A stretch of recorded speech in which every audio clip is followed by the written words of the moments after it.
It's the Chris Brecht State Farm Insurance Coaches Show, yet again, first one of the year here, 2020.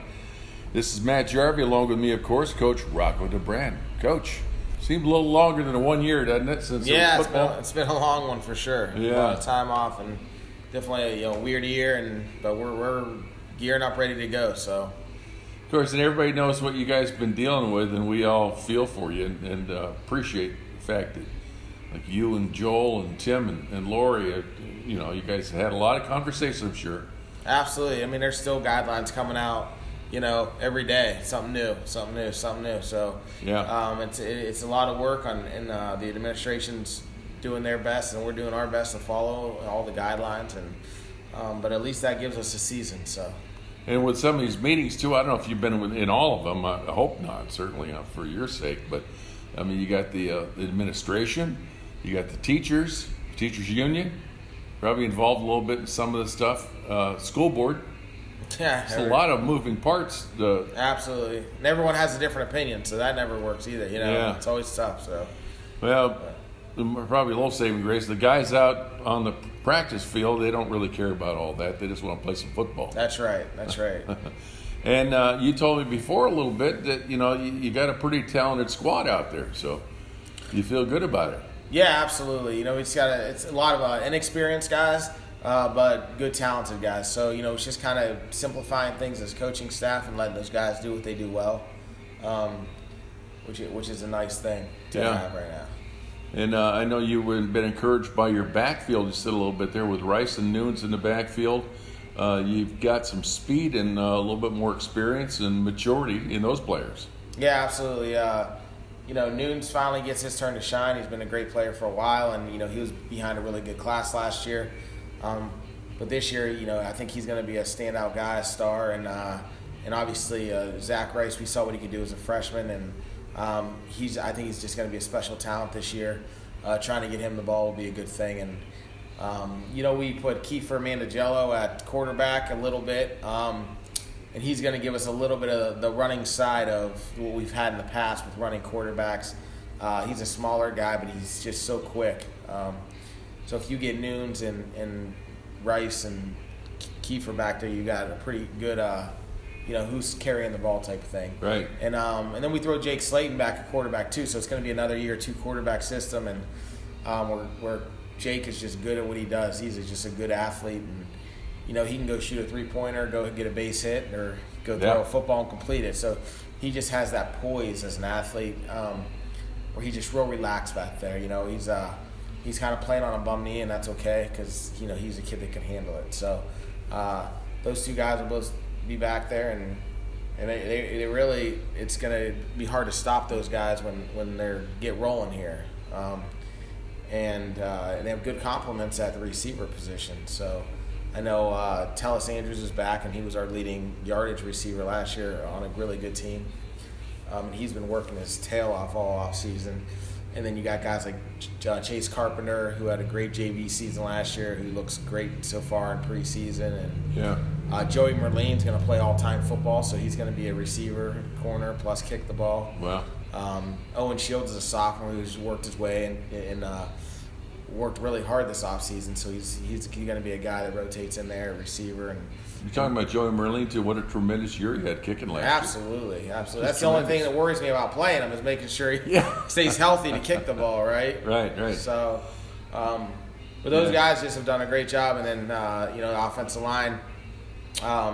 We have Wiley and Osborne back from last year. Wiley actually got hurt in our scrimmage, and hopefully it's not a season ender. Hopefully it's just about 4 or 5 weeks. We haven't got the final word from a doctor yet, and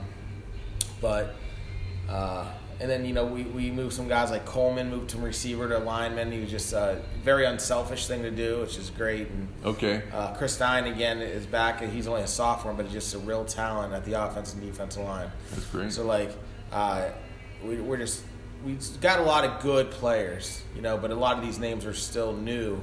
Didn't prove themselves yet, but I think they will here early in the year. But they were always on the roster, and they got calls, from absolutely, time to time. And they got calls, and they were those first guys, first subs in, and yeah.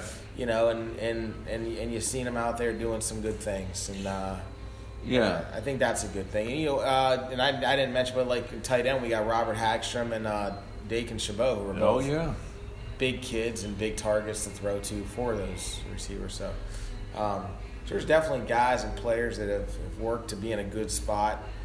They just haven't started for 3 years like last year's class was started a lot. So, right.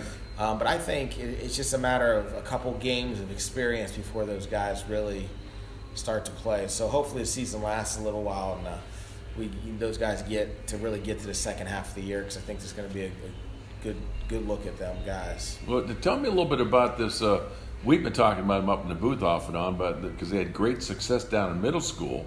Some of the younger kids, 8th and 9th graders and so forth, they're finally moving up in the JV and the varsity ranks. You're getting a glimpse at them right now. Some of the young ones, the players of tomorrow. Yeah, and that, like you said, sophomore-wise, it starts with like Zach Rice and Dakin Chabot are kids that got a lot of time, as freshmen. And then this year's freshman class, we gained about, I don't know if there have been any varsity guys, but I think there was like a 13-man roster, and I don't know if we've had 13 kids on a freshman roster for a long time. Wow. But, at those lower levels, guys like Max Gleason, guys like Bryce Sperlin, Corey Pearson, Nadeau actually got a little bit of varsity time when Wiley got hurt in the scrimmage. So those guys are just some young athletes that are just doing a good job on JV right now already, and they're just it's only been a couple months new for those guys.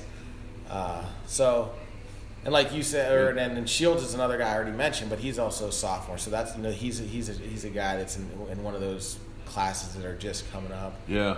Chris Stein's a sophomore. So that's sophomore class, you definitely got 3 or 4 starters. We're up to at least 4 starters in there in the sophomore class. And like I said, we got good numbers from the freshman class. So that's a good thing for the future. Yep. Hey, tonight we got Grand Valley.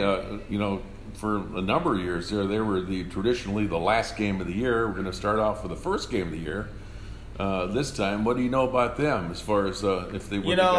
They're getting things going again. They had a coaching change last year and in a new league, so they struggled a little bit. And I think they're on their way back up. They're not. I don't think they're going to be where they want to be yet. Watching their scrimmage, they were just kind of like us. We were rusty in our scrimmage. They looked a little rusty in their scrimmage. Just those little, taking a snap and those kind of things. But I think they probably saw that and got it figured out by tonight. So it looked like they have some good young talent also. All we saw was a scrimmage, so it was hard to tell who's who. But their running back or their quarterback looked like he can run a little bit, and they got some linemen that can get downfield and get on bodies. And their defense, they've always been. Every time we've ever played Grand Valley, their defense has been very aggressive. So they got that same mentality. So it's going to be it's our job as coaches to try to mix it up on offense and hopefully maybe confuse those guys a little bit. But they definitely, I think they're better than they were last year, going back in the right direction. Coach, it's great to be back doing the coaches show again, having the Spartans getting the season underway, and we're looking forward to a healthy, smooth season. Yep, sure is. Thanks for having me. That'll be great. This is the Chris Brecht State Farm Insurance Coaches Show with the Conneaut Spartans at home against the Grand Valley Mustangs coming up. Kickoff at 7 o'clock in just a few minutes here on 1360 WOW.